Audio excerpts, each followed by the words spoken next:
And welcome back to the Mouse Hairs podcast. I am one of your hosts tonight, Brooks. And with me are the two ladies of the Mouse Hairs podcast. We have Jenni down there. Well, technically up there in North Carolina. Jenni, how you doing? I'm good. How are you? Doing well. I would think that you're north of me since I'm in South Carolina and you're in North Carolina. Yes. So Just a hopefully little y'all bit north. raised up from the hurricane. And Yeah, then true. and then down there in Florida, we have Steph. Steph, how you doing? So excited for today's episode. Yes. And by the way, if you're watching on YouTube, Steph and I are not wearing the same Spirit jersey. They are very similar, but they are not the exact same. So I think this episode we could technically say is a whole new news episode. I'd say so. We always joke that it's our favorite favorite part of the Segment, yeah. Yeah. A little tongue tie because man, they were so excited about this week's episode. But before we get into the new news, we're going to go ahead and jump into our trivia question. Now, we don't have Kelton with us this week. He's on a much deserved vacation. No kidding. As always, today's trivia question is brought to you by Magic Candle Company.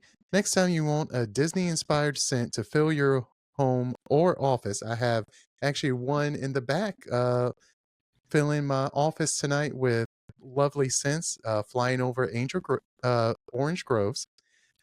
Whether it be a candle, room spray, or more, use our special promo code MOUSEEARS for 15% off. That is MOUSEEARS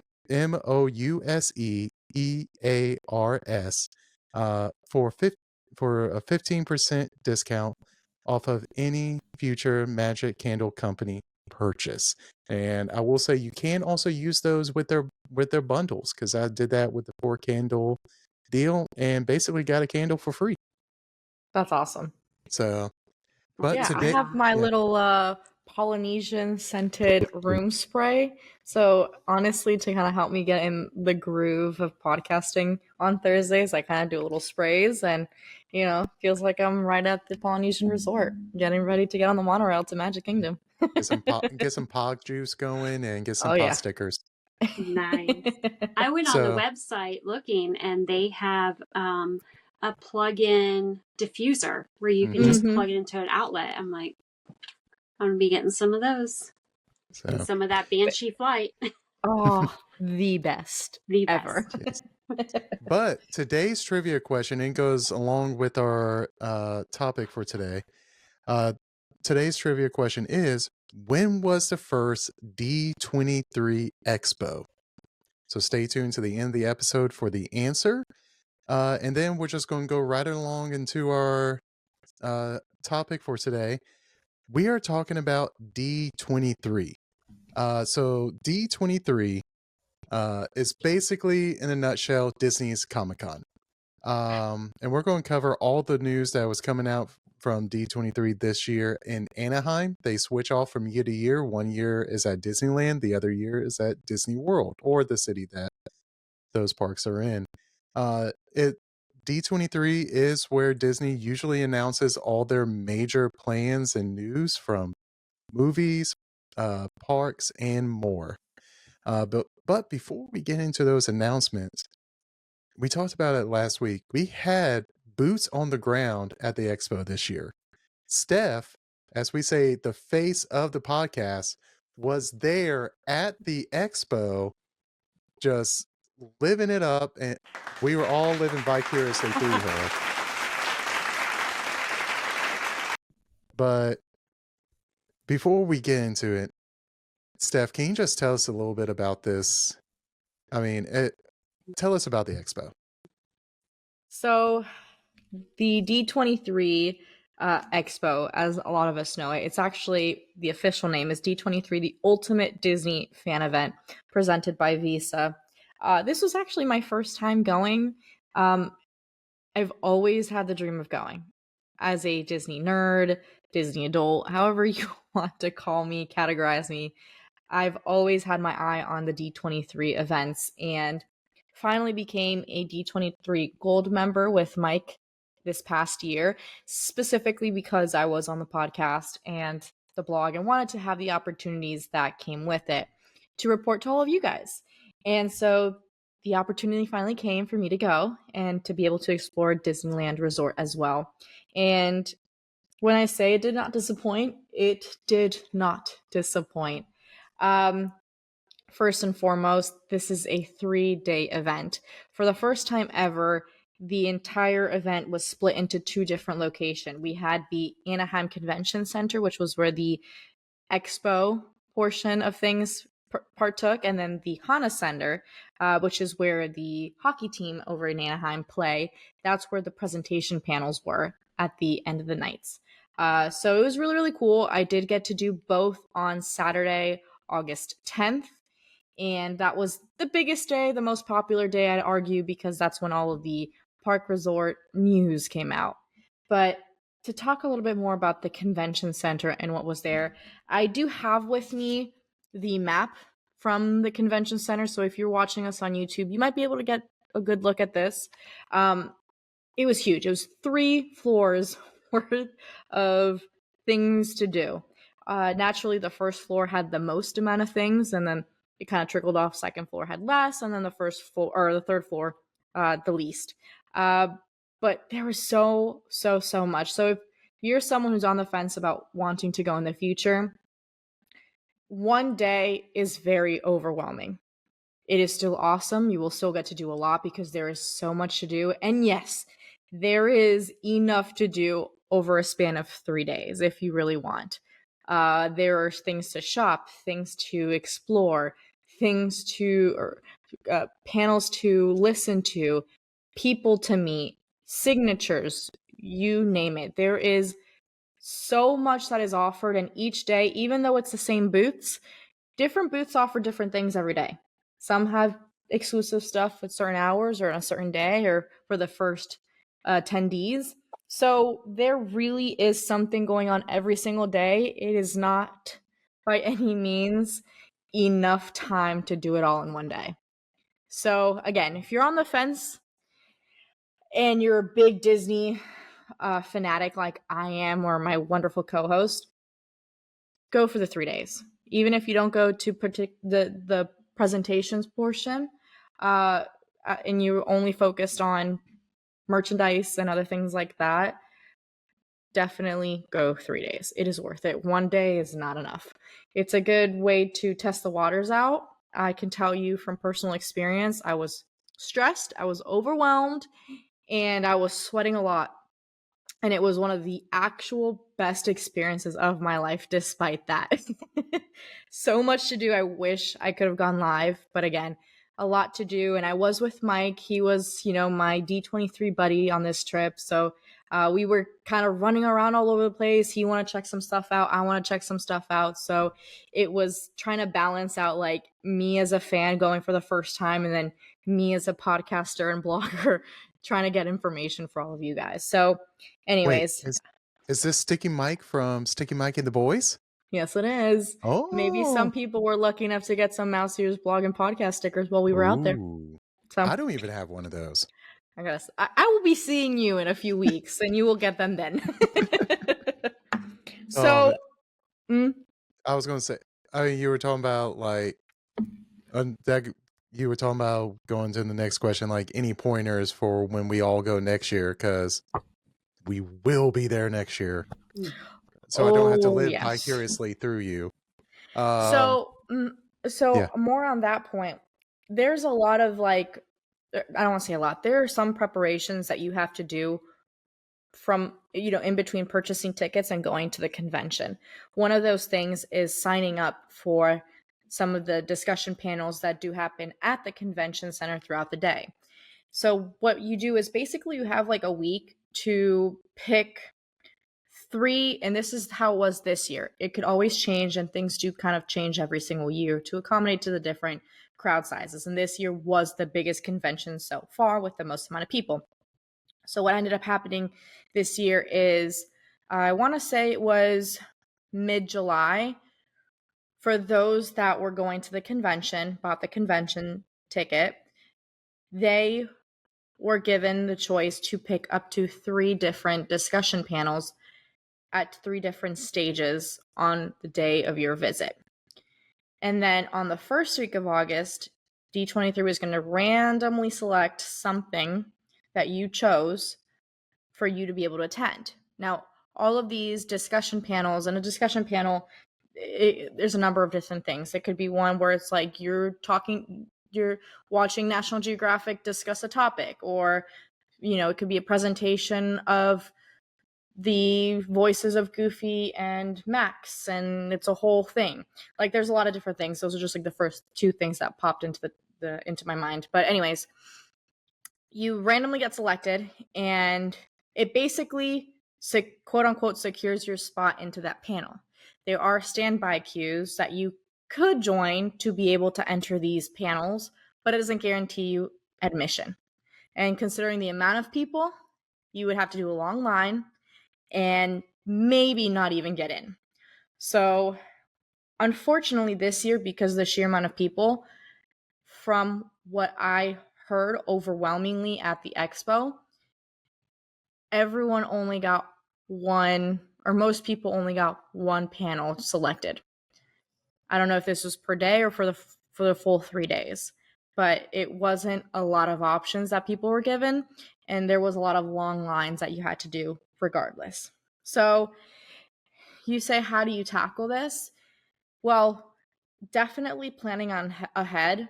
What are some of the vendor booths and pavilions you would want to visit? Prioritizing them. So on Friday, I was not there Friday, I was there Saturday. A lot of these lines were very, very long. A lot of these lines that were so long did not, how do I say this? The guests that were in line didn't make it to the booth because they were in line, and they had to cut the line. And so some people, like for instance at Roosevelt's, were given a ticket to return the next day if you had a 3-day pass, to be able to re-enter the line and basically not lose your spot and kind of, continue the line the next day. And that happened with a lot of different booths. So these lines are no joke. You definitely have to mentally prepare yourself to be standing around for long periods of time. There are some that aren't as bad, especially like there's an ebb and flow at these things. People will come late, or leave early, that would go eat, will go to the HANA Center early, so on and so forth. There's people that take videos. There's like AT&T had their own lounge and for bloggers and podcasters, and people will kind of like meet there and do lives and such. So there's so many things and so many people. There's no way to go around things other than how you do it at the parks. Hey, there's a line that's 15 minutes, book it over there. That line doesn't look too bad, book it over there. But kind of also mentally preparing yourself, hey, there are 4 booths that I really want to do. I'm willing to wait in any kind of line to make sure I get through it. Again, Friday is when the most lines kind of formulate, and that's what kind of determines how the rest of the weekend will go. So having a plan is important because it's too much to do without a plan, and there is a lot to do. And honestly, I'm not saying like, oh, we're going to spend 5 or 10 minutes at this booth. No, because there's so many things. You'll be watching and looking at things for a while. I mean, there's plenty of pin booths that you're just like, oh my God, look at this. Oh my gosh, look at this. So anyways, kind of rambling. Here I have a map of the first floor, and I'm going to kind of point out a few of the biggest booths, and some of the ones that I visited that really made an impact on my visit. The D23 Ultimate Fan Lounge is where D23 members, specifically gold members, got their own exclusive pin, limited exclusive pen for D23 gold members, which was really nice. And there was a lot of photo op opportunities there, with like different Disney characters that you can take pictures of and stuff. It was really, really pretty. You had the Walt Disney Company store. Now, I'm highlighting this store because I did mention earlier, at 4 a.m, you would have to wake up and try and join a virtual queue to basically one of 4 different store locations. One of them is the Walt Disney Company store. the other ones included Mickey's of Glendale Pin Store, which sold out within seconds. That one was very, very popular. Mickey's of Glendale and the D23 Marketplace. Those were very, very coveted items for people to, or booths for people to visit. I can't believe that that many people wake up at 4 a.m. But honestly, you can start lining up for the convention at 4:30 a.m. Doors don't open until 5 a.m., but the convention doesn't start till 9 a.m. And yes, people were seen wandering the area by 11, 12, 1 in the morning the day before on Thursday of the first day, waiting. Because what also does happen is for a lot of the first guests at certain booths, you're given free gifts. Like, for instance, Sunday morning at the Swarovski booth, the first 50 guests were given a free Swarovski something on Sunday. Like, things like that are really, really cool, right? And there's so many giveaways. Oh my gosh. The amount of pins I got is just so exciting. so exciting. And they're free. So who doesn't like free things, especially with Disney on it, right? So what was new this year was the Walt Disney Archives, a great big beautiful car show. Now, if you've looked at the Mouse Ears blog and podcast Instagram, you might have seen that I posted a video of Walt Disney's Mercedes when he was alive. That was really cool to see. Another thing that I saw that I didn't get to post yet was the first ever tram from Disneyland Resort. That was very cool. And they had a whole bunch of different cars there from, they had even a replica of Guinevere from Onward, the Pixar movie there. They had the multiple cars that Cruella de Vil from the live action movie there. And, the list kind of goes on. It was very, very cool. Let's see, Talent Central. That's one of the stages that people were able to kind of request, if not do a standing. Oh, I think that was only a standby queue. That's where you would have celebrities and artists and other like big wig names doing signatures and photo opportunities. Those lines were pretty long. So, but I guess that's, to be expected. Let's see. We had the Imagineering Behind the Dreams Disney Experience Pavilion, which was amazing. Amazing. I didn't get to look on Sunday because I wasn't there, but that's where they revealed the models of some of the rides that are coming that we're going to talk about in a little bit. Very cool. We got to see some droids that they use, and the cast members there actually using a remote control and making the droids move. And I got to see, for instance, the ride blueprint and sculpture for a potential new Avengers ride as well, based on King Thanos. I don't know. I feel like I'm butchering the wording of that. There was also Disney's Fairy Tale Wedding Pavilion, which is really sweet. Disney Cruise Line was there representing. There was, Brooks, you'll like this one. They had a Disney Music Emporium, and basically they were selling exclusive vinyl for some special like movies or collections or TV shows. And if they had the Country Bear movie, I would flip. They didn't. They had a full set of Indiana Jones vinyl and a whole bunch of stuff, which was like, I think $300, but it was really cool. I ended up getting, or Michael ended up getting for me, the 35th anniversary. Was it 35th or 30th anniversary? I don't remember. Of the Lion King 30th vinyl. And it was like the vinyl, and the vinyl is actually decorated with all of the different characters. So you have Simba, Timon, Pumbaa, the colors. Oh my gosh. Beautiful. And I'm like, Mike, let's open it so we can hang it. He's like, no, it's staying in the packaging. So here's the thing. A lot of the packaging has like D23 or some other exclusive little thingy on it. So, it's like, do we want to open it? They had a Frozen one. I didn't get that one. And we had like the Frozen vinyl was like a giant snowflake right in the middle, and then it just like went like, it was like an ombre of blue that went outwards. Beautiful. I mean, it was just stunning. So I checked that one out, got a little something there. Canva was there representing for the first time ever, and that one actually had a very long line that I did not do. Basically, at the Canva pavilion, you would be able to decorate your own tote bag using Canva, the Canva website, and they had their different Disney characters and such, and then it would just get printed, and I'm assuming you would pay for it. You would walk out with your Canva Disney designed tote. Pretty cool, had a very long line. It was a huge hit. I ended up going to Disney Fine Art.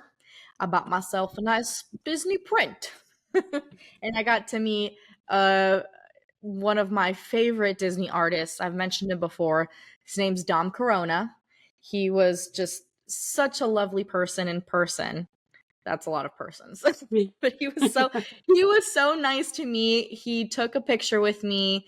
So sweet. He signed my painting, or my print that I bought. And yeah, that was my personal item on the airplane, because no one was going to ruin my painting. I was really excited to have met him. Pixar and Walt Disney Animation Studios was a huge hit. I did not get a chance to walk through all of it. People that did walk through it would get their own little Pixar ball and get pictures with some like lifelike sculptures and stuff, which was gorgeous. Another one that I really wanted to mention was the Disney Volunteers. And basically it was a whole pavilion where anyone who would walk through it would help Disney create a Disney school bag for needy children. And they would give you a bag, and in the bag you would put like a book, like a notebook, crayons, coloring pencils, things like that. And then you would just hand it off, and they would give you a little pin, as a thank you to helping create these bags for needy children. It was just awesome. It was really, really awesome. You had things like Pandora and Citizens. ESPN was there. Sunglass Hut, Disney Doorables, Honda, Loungefly. Loungefly had a very long line. I'm happy to say I got some stuff from Loungefly. One of those things I got was this pretty cool Bob Gurr Funko Pop. This Funko Pop, there's only 3,000 in circulation, and for those Disney fans, you know who Bob Gurr is. You know what he means to the Disney community. And I was very happy to have come across that when I was purchasing my own Loungefly backpack and ears. Very, very cool. I know that I think it was on Sunday. I could be wrong. They did have some Loungefly artists or some people there signing. And like every day they would have different things going on in different booths. Like I said, it's like there's always something going on everywhere. I hope you guys are not bored. I'm so sorry. There really is a lot, and I'm trying to go through it quickly. The Ravensburger Pavilion, that was Mike's biggest thing about the convention, and apparently for a lot of people too. If you're not a fan of Lorcana, then you might be living under a rock. You probably know Villainous. Villainous has become a very big game that people love, and from there came Lorcana, which is their now Disney and Ravensburger. I always mess up the name. Their trading card game. It is so fun, and it's only been around for a year. Well, it's such a big hit that the line was so chaotic and out of control on Friday that they ended up having to close the line, create a virtual queue for the next day that people had to join at 5 a.m. And if you didn't have the virtual queue, you were just out of luck. Well, people were not happy. They had so many suits. And when I mean suits, I mean official people in black suits standing around the entire Ravensburger booth to try and control crowds and people and everyone wanting to go in. Yeah, you could say it was their biggest hit. And lucky for us, we were still able to get our exclusive D23 pin and card. that everyone was fighting for. Yes, there was a line for that too when they eventually opened it up. Target was there. They had their own thing going on. ESPN, Honda, I think I mentioned them. Fig Pin, Hallmark, the Walt Disney Pin Store, and the Disney Studios store. Her Universe. If you're a fan of Ashley Eckstein, if you're a fan of Clone Wars from the Star Wars universe, you know who Ahsoka Tano is, and the voice of Ahsoka Tano is Ashley Eckstein.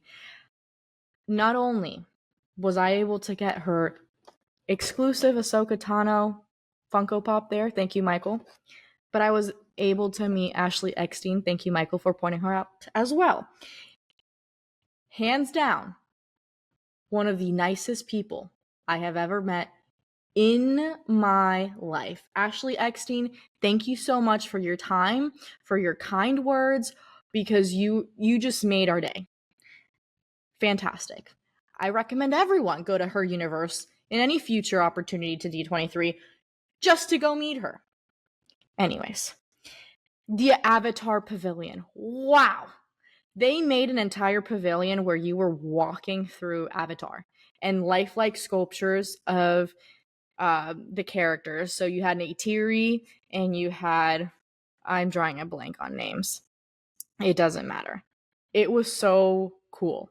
It was all fluorescent. It was blue. And yes, it had a line, but it actually moved pretty quickly. And then at the end, you got a little poster. That was really cool. It looked amazing. The pictures looked amazing. I couldn't imagine it in person. It was so immersive, and you couldn't believe that you were in an expo because it was just like, oh my gosh, they literally brought the movie to you. It was really cool. Lucasfilm was there. I was able to get that as my one singular panel, and it was very, very cool because we were able to learn how they make the their cinematographic magic. That's not the word, but you know what I'm talking about.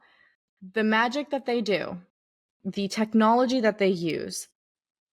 Wow. I'm so happy I was able to be picked for this particular presentation because it was just so mesmerizing and exquisite to be able to see how they do create what they create for these shows and movies. So that was really fantastic. And we also got a pin for attending that. National Geographic, they had the Hexadome experience, which was also incredible. If you don't follow Nat Geo TV on Instagram, I suggest you do because they have a few videos there and it shows you kind of what they had presented at D23. Let's see what else. They had a Disney Junior Let's Play section as well as a Disney Plus, Hulu, and FX. Very, very popular. They had 30 years of Disney on Broadway booth, which honestly was just located so perfectly in the center of everything. Like, you always pass by it. So it was always like, oh my gosh, you seeing these beautiful costumes and props that they use for so many Disney on Broadway shows. It was really captivating. There was a Disney Channel and a Descendants and a Freeform booth. There was a Good Morning America booth. Roosevelt's. Goodness gracious. Probably one of the most in-demand booths as well. The line on average was 2+ hours long just to get a Roosevelt. So kudos to them for their big boom. I know we've talked about it plenty of times here. Brooks is a huge fan of Roosevelt's, as am I. And just slightly. They had a great showing. I mean, the amount of people that wanted Roosevelt's, honestly, they're just killing it. So, Box Lunch was there. They had a huge outpour of people in line. And Marvel Studios. I sadly was not able to check Marvel Studios out. Basically, what they did is a TVA walkthrough experience. So if you've watched the Loki series on Disney Plus, you will understand what I mean by the TVA and the Time Variance Authority. Again, I didn't get to see it in person. The line was very long as well. And even though it's a walkthrough experience, that one did take a lot longer. It was a lot bigger than the Avatar one. And you'd have fun little things like Miss Minutes as a projection in some of the hallways from what I saw and heard. So very, very cool. One of the last things I want to touch base on from the first floor is the D23 Emporium, and that's towards the very back. At least it was in this expo. And it basically consisted of a lot of little tiny booths from little tiny vendors, and a lot of vintage collectible items were there. Very, very cool. It wasn't like one specific company, lots of little ones, and people were selling their own little things. What was really cool was like I was able to buy a few vintage pins from back in the 1980s Disney, and some patches and stuff. So some OG that was really, really cool. But you would find books and maps and all kinds of other antique knickknacks that for a Disney fanatic is just like eye candy. So anyways, that doesn't cover everything, but it does cover a large amount of stuff that was on that first floor. For time purposes, I'm just going to go real quick through floor 2 and 3. The second floor. Oh, and then one last thing. There were a few stages in the first floor, like the premiere stage, and there was the spotlight stage, for instance. So you have some shows and other presentations going on there throughout the day. On the second floor, you have the Hyperion stage, you have the backlot stage, you've got the Inside Out 2 headquarters. I did not get to go there. Like I said, I was there one day. It was not enough to do even half of the things. Sadly, I didn't get to do that. They also had the D23 Marketplace. They had a Pixar putt area. Yes, you got to play putt-putt in the expo if you wanted to do something fun with the kids. They had a Marvel and Star Wars, like they called it like a Star Wars darkade. So it was like an arcade, but Star Wars themed. Kind of cool. Again, this was a fun place for kids. They had a Mickey and Friends area with like photos and like whatever. They got Disney princesses. Again, another photo op opportunity. Swarovski was there. Beautiful Disney sculptures. The Disney store was there. That line was long too. And then Brooks, the creme de la creme, Joffrey's. Joffrey's was actually located inside the Disney publishing booth, which was actually really cool. They had a lot of Disney books in there, some that aren't released yet, a lot from Imagineers and other just fantastic Disney literature. But Joffrey's was there, and they were doing some tastings of their Sorcerer's Apprentice Mickey blend. Yes, I got a bag. This was delicious. This was sweet, citrusy notes, and a smooth finish, medium roast. I got the whole bean coffee because, yeah, that's what Michael wanted. It was not only delicious, but everyone there was super, super nice. We love Joffrey's here. It's no love Joffrey's. Love. And this was actually their very first time at D23, and I'd argue that they also had a pretty good showing of people that wanted Joffrey's coffee. I mean, when I tell you I was so sad to hear that Joffrey wasn't actually selling coffee for me to drink there at the convention, it was just tasting. I was like, goodness gracious, I was counting on it. Oh gosh, I love their coffee. But anyways, I did get a bag and it was delicious. So I'm very, very excited for that. They also had so I mentioned like the D23 Marketplace, the Marvel and Star Wars Darkade, Pixar, Joffrey's. This was all located in what was called the World of Disney, the Product Experience Showcase. I don't know why, but it had a pretty logo. So that was very cool. A lot of shopping there. And then on the third floor, you had the Walt Disney Archive stage. And I think that's it. So again, just another opportunity for people to be able to enjoy a panel. And these panels can range anywhere from 30 to 45 to an hour. And there's a whole slew of different, shows that were available for people to be able to take advantage of. Sadly, I only got the Star Wars one, and there was, again, so much to do, I couldn't attend more. But they do give away a lot of stuff at these panels, so something else to keep in mind for anyone interested in the D23 in the future. I apologize for ranting on so much, and I believe me when I say I try to make that quick. I feel like you just scratched the surface. I really did. I really, really did. Yeah. It definitely sounds like you we can need go to go 3 all days, 3 days. Go 3 days. Sounds like we're going all 3 days next year. And prices vary depending on what you decide to do, whether it's 1 day, half a day, full day, 3 days, whatever. But you get your money's worth. If not by exclusive things that they hand out, but by the experience and the exclusive merchandise you can only get there.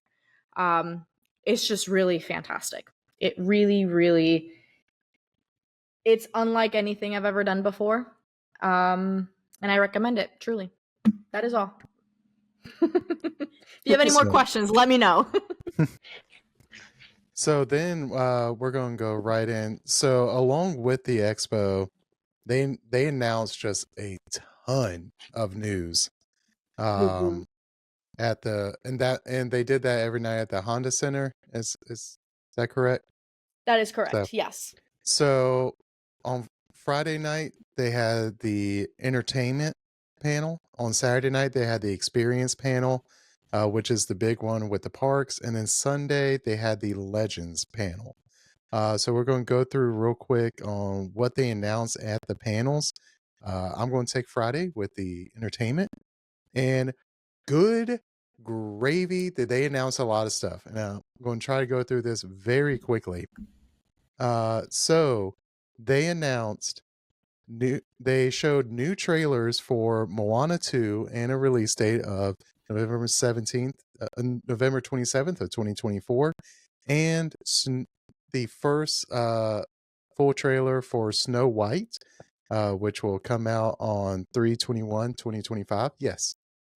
So, Moana, not only was she there at the convention center doing pictures and autograph and talking about the movie, but her, the voice of Moana, I can't pronounce her name, so I'm just not even going to do it, and Dwayne "The Rock" Johnson were both at the Honda Center that evening performing some of the songs that they've done for Moana. Talk about exciting. Who wouldn't want to see The Rock? Yeah. But again, if you're a big fan... Hopefully he's not in his final boss from WWE. Anyways, continue on. So then you had the first look at Stitch and the live action remake of Lilo and Stitch coming out in summer 2025. They announced that Incredibles 3 is officially in the works. They showed a teaser for Toy Story 5 coming out in summer of 2026. They also announced that Frozen 3 is officially coming out in theaters of 2027. Eventually, previously they announced it was going to be coming out sometime in 2026, but they moved it to 2027. And it's also said that it's being shot as a 2-part movie. So then Frozen 4 is also in the works, supposedly coming out the year after that. They also announced that with Frozen, the Broadway show is going to be coming to Disney Plus in 2025, like they came out with Hamilton. They're going to have the Frozen Broadway show.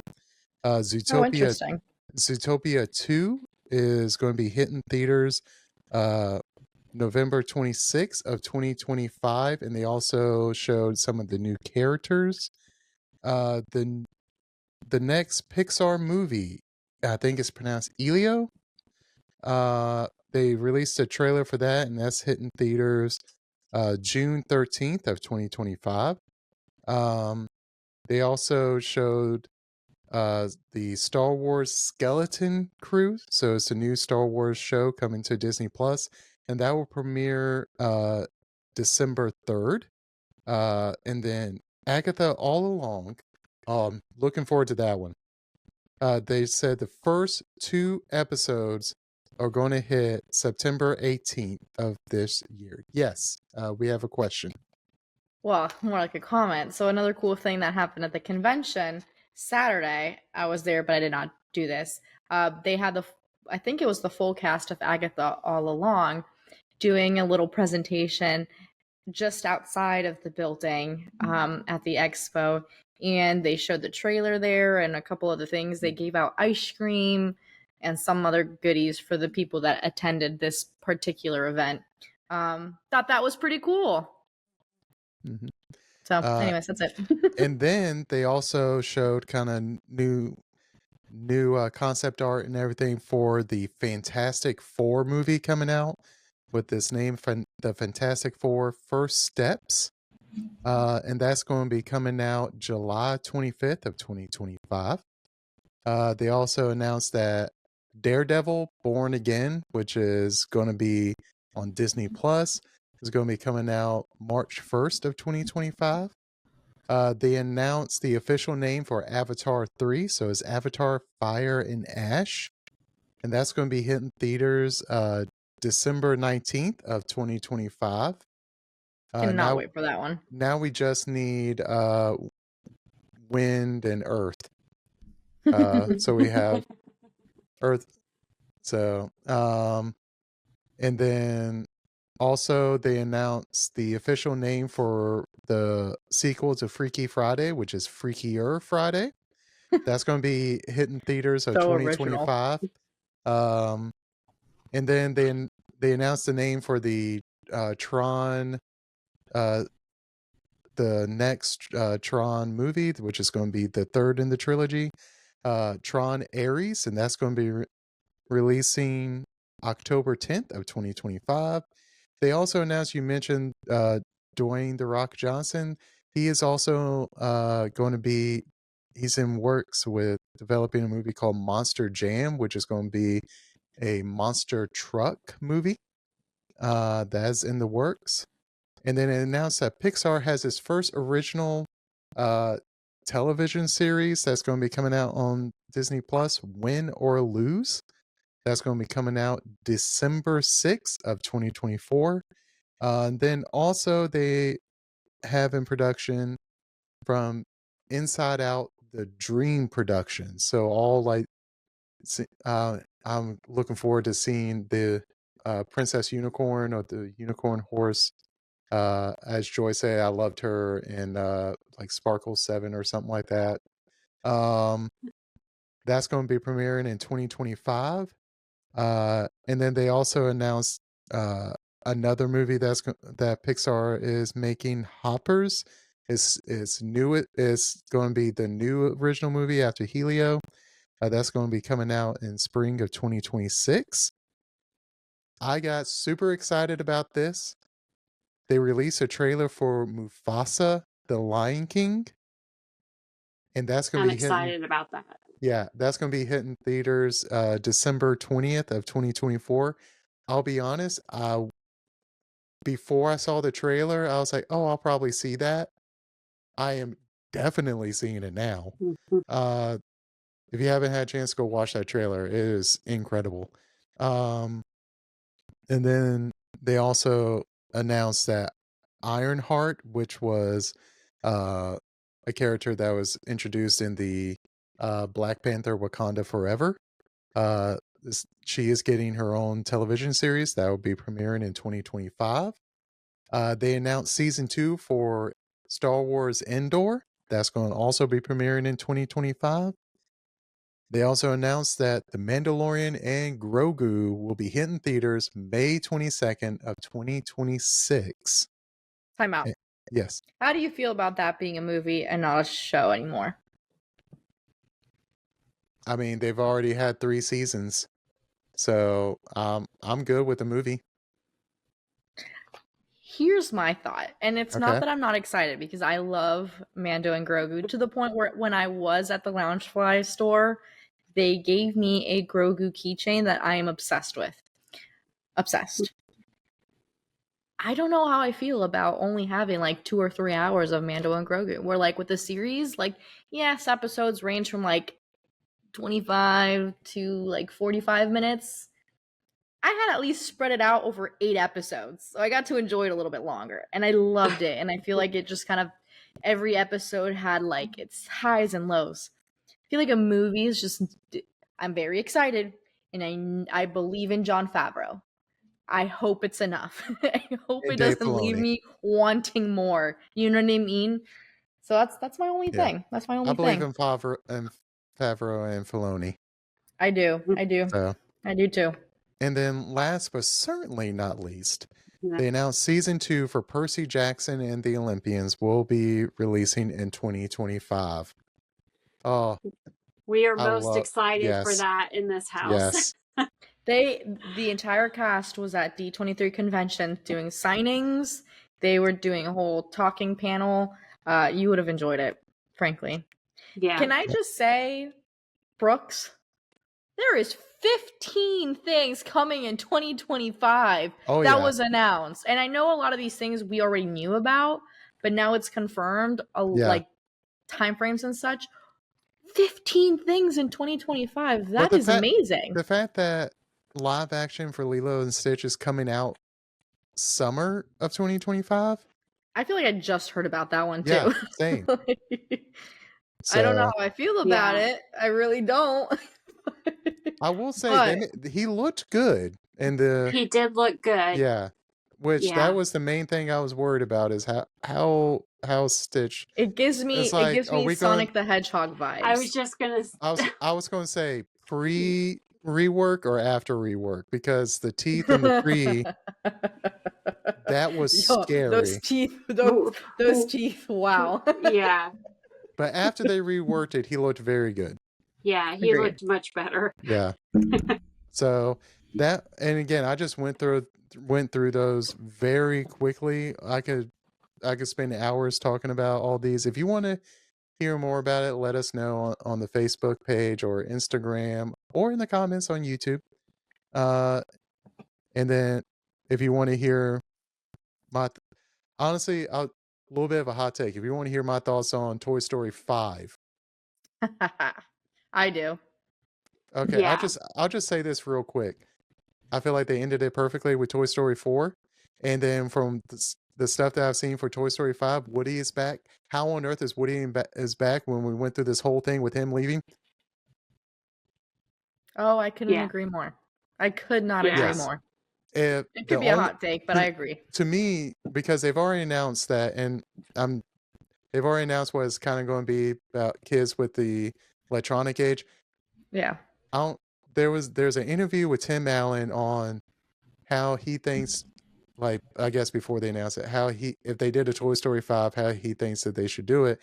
And his pitch was Andy seeing like a Woody for sale on like eBay or something like that, and noticing that it was his toy, and him like doing all this stuff and getting the gang back together for his children, and it was like through the eyes of Andy.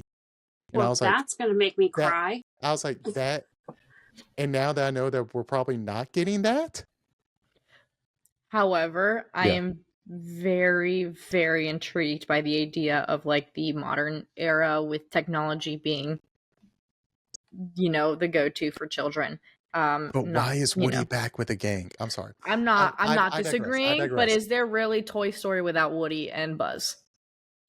Exactly. I think they should have kept it. So they should have just not done it. Yeah. But the idea is appealing. Honestly, I feel like they should have ended after Toy Story 3. Yeah. Well, yeah. I'm a little I'm and this is also a hot take, and we'll get back on track shortly. I'm not sure how I feel about the lack thereof of new IP. Pretty much everything other than like a couple of, I don't know, things from Pixar is just repeated. Fantastic Four. Yeah, well, because the last one was such a hit, right?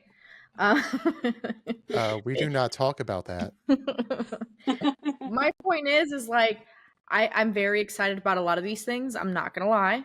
It would have been nice to hear a couple of original, brand new, never heard of animation or just movies in general. You know, because I Wish feel the was same such way. a four success. Frozen. What? Why? I'm good with just the two. I'm I just feel like they're surprised they gonna- didn't announce a sequel to Wish. I mean, that was such a big hit. Sorry. Might be too soon. Yeah. Probably coming with the Next rate year. with the rate of things going. I mean, I feel like If it'll they come out come. with that before Tangled 2, Don't even put that out there. Yeah. I don't even. I feel like a lot of these animations don't need more than their 1. If some can get a 2, Frozen with their 2, great. I don't need a 3 and a 4. I will say though, the one thing that I am, this is the last thing I'm gonna say, very pleasantly surprised is Mufasa. Yeah. And the story that they introduced with it. Watch the trailer. I was blown away by that story. But that's a different spin-off. Yes, That's something that we've never had before. Lion King, yes. But the Mufasa storyline, that's cool. That's more on par with like the Maleficent movies that we had, where it's just a completely different storyline or perspective. But good Lord, they better do it justice, because because Lion King is one of my favorite animation movies, and I'm still irked to no end that they sang "Can You Feel the Love Tonight" during the day. No. Just no. Cancel that one. The entire thing was during the day. Did no one thought maybe to make a change? change? Maybe it was more into the evening. Maybe the sun was setting. No, Brooks. There was sunshine. Give me the moon and the romance ambiance. It's night somewhere. It's 8 p.m. somewhere. You're going to tell me it did not bother you, Brooks? It did not bother you? The fact that it was almost a shot-for-shot remake kind of bothered me a little bit. At least Aladdin had its own twist. I agree, but Beauty and the Beast was a shot-for-shot remake, and that was fantastic. It was not. No, it was not. Yes, what? Most of it. It was. I thought that was the best remake. That and Aladdin have been the best remakes. Everything else has Cinderella just been was like. Good too. Cinderella was good too. Cinderella was good. That was good. Yeah, I feel like after that. Last hot take. I feel like the live action was better than the animated, and I love the animated. I like them both equally. I really liked both. Yeah. We could but get I feel on, like Lion King and afterwards, questionable decisions. Questionable. Yeah. And it's not to say I don't like them. From it, but again, it's not to say I don't like them, but like some stuff, the OG is just the best. Yeah.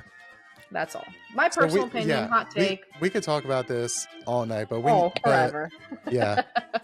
This might even be a two-parter episode. But